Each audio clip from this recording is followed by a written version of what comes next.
तो नमस्कार दोस्तों, एक बार फिर से स्वागत है आपका RJ reishi TV YouTube channel में।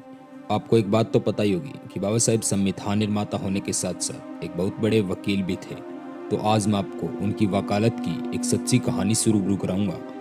आप ये कहानी सुनने के बाद एक बात सोचने पर मजबूर हो जाएंगे कि किसी व्यक्ति के पास इतना दिमाग कैसे हो सकता है।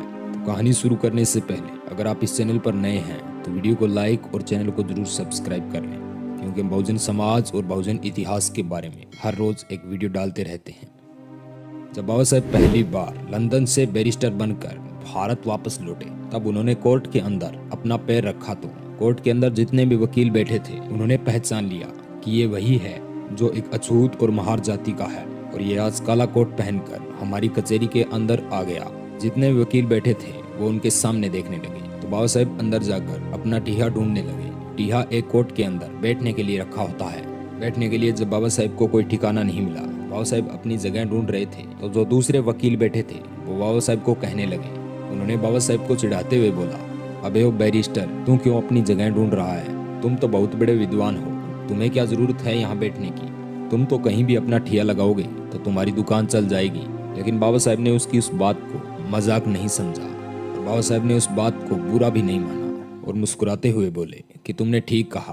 बाबा साहब ने कचहरी के बाहर जाकर अपना एक ठिया जमा लिया और वहीं पर साफ सफाई करके बैठ गए। तब बाबा साहब के पास छोटे मोटे केस आते रहे और रोजी रोटी चलती रही। हल्का फुल्का बिजनेस बढ़ा और कारोबार बढ़ा। उसी दौरान एक सेठ और सेठानी आए जिनका एक इकलौता बेटा था और उसको फांसी की सजा सुनाई गई थी। उस सेठ और सेठानी ने पूरी मुंबई में कोई भी ऐसा वकील नहीं छोड़ा जिसके पास वो गए ना हो। वो जिस भी वकील के पास जाते, जिस भी वकील को वो अपने बच्चे की फाइल दिखाते, तो वह वकील साफ मना कर देता और उन्हें कहता कि उनका बच्चा अब नहीं बच सकता। उस सेठ और सेठानी ने अपने बच्चे के लिए बहुत से पैसे खर्च कर दिए थे, लेकिन कोई भी वकील उनका केस नहीं लड़ा। वो सेठ वकील को ढूंढता ढूंढता पूरी मुंबई को खंगालता हुआ उसी कचहरी के अंदर पहुंचा जिसके बाहर दलितों के मसीहा बाबा साहेब डॉक्टर भीमराव अंबेडकर बैठे थे। और सेठ और सेठानी कचहरी के अंदर चले गए और सभी वकीलों को अपनी फाइल दिखाई। तो सभी वकीलों ने उसका केस लड़ने को इनकार कर दिया और कहा कि आपके बेटे का अब कुछ नहीं हो सकता। उस सेठ ने बड़े बड़े वकीलों को अपनी फाइल दिखाई जो कानून को अपना घर समझते थे और सोचते थे कि कानून उनकी मुट्ठी में है, लेकिन सभी ने इनकार कर दिया। और फिर उस वकील ने बाबा साहेब का मजाक उड़ाते हुए कहा, अरे तुम्हारा केस तो वो लड़ेगा जो बाहर को बैठा है, जो एक महार और अछूत जाति का है, वो बहुत विद्वान है।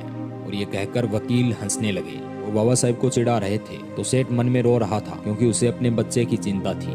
जब सेठ ने वकील की बात सुनी तो वो बाबा साहेब के पास पहुंचा। बाबा साहेब के चरणों में गिरकर बोला कि हे बैरिस्टर, अब हमारे बच्चे को आप ही बचा सकते हैं। बाबा साहेब ने सेठ से बोला कि पैरों में से उठो, ये फाइल तुमने कितने वकीलों को नहीं दिखाई, सभी ने तो इनकार कर दिया, तो मैं एक अछूत जाति का होकर तुम्हारे बच्चे को कैसे बचा सकता हूँ? फिर सेठ ने बाबा साहेब की शक्ल को देखकर बोला कि नहीं, अगर कोई हमारे बच्चे को बचा सकता है तो वो आप बचा सकते हैं, नहीं तो पूरी दुनिया में कोई भी हमारे बच्चे को नहीं बचा सकता, क्योंकि मैं आपके चेहरे का तेज देखकर बता सकता हूँ कि आप ही हमारे बच्चे को बचा सकते हैं। और वो सेठ कहने लगा कि हे बैरिस्टर, मेरी बात मान लीजिए कि मैं तो एक बाप हूँ, मैं तो अपने बच्चे की मौत की पीड़ा को सहन कर लूंगा, लेकिन जो उसकी माँ है, जब उसे पता चलेगा कि उसका बेटा अब नहीं रहा, तो वह भी उसके गम में मर जाएगी और मेरे घर से दो अर्थियां उठेगी।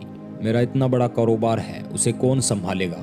मेरा तो पूरा घर ही बर्बाद हो जाएगा। जब बाबा साहेब ने सुना कि माँ मर जाएगी तो बाबा साहेब के याद आया कि उनकी माँ ने उन्हें बचपन में कहा था कि किसी निर्दोष इंसान के लिए अगर हमें झूठ भी बोलना पड़े तो पीछे मत हटना। और बाबा साहेब ने उस सेठ के बेटे की फाइल देखी तो बाबा साहेब ने उस सेठ से पूछा कि बताओ सेठ, ये फाइल तुमने किसी और को तो नहीं दिखाई? तो सेठ बोला, हे बैरिस्टर, ये फाइल मैंने किसी को दिखाई तो नहीं, पर मैंने इस फाइल पर इतना पैसा खर्च कर दिया है कि कोई आम इंसान अपनी पूरी जिंदगी में नहीं कमा सकता। बस आप मेरे बच्चे को बचा लीजिए। वो सेठ रो रहा था, गिड़गिड़ा रहा था। ये देखकर बाबा साहेब ने कहा, लाओ सेठ फाइल। ये सुनकर उस सेठ ने बाबा साहेब को फाइल दे दी और मन ही मन बड़ा खुश हुआ। और सेठ बाबा साहेब से कहने लगा कि आप ही मेरे बच्चे को बचा सकते हैं और मुझे यकीन है कि आप ही मेरे बच्चे को बचाओगे और अब मेरा बच्चा बच जाएगा। मेरे बच्चे की फांसी को केवल 10 ही दिन रहे थे और सेठ घर चला गया। फिर 9 दिन बाद कचहरी लगी, अदालत लगी और कोर्ट के अंदर दोनों पक्षों के वकील आए। जब एक पक्ष के वकील ने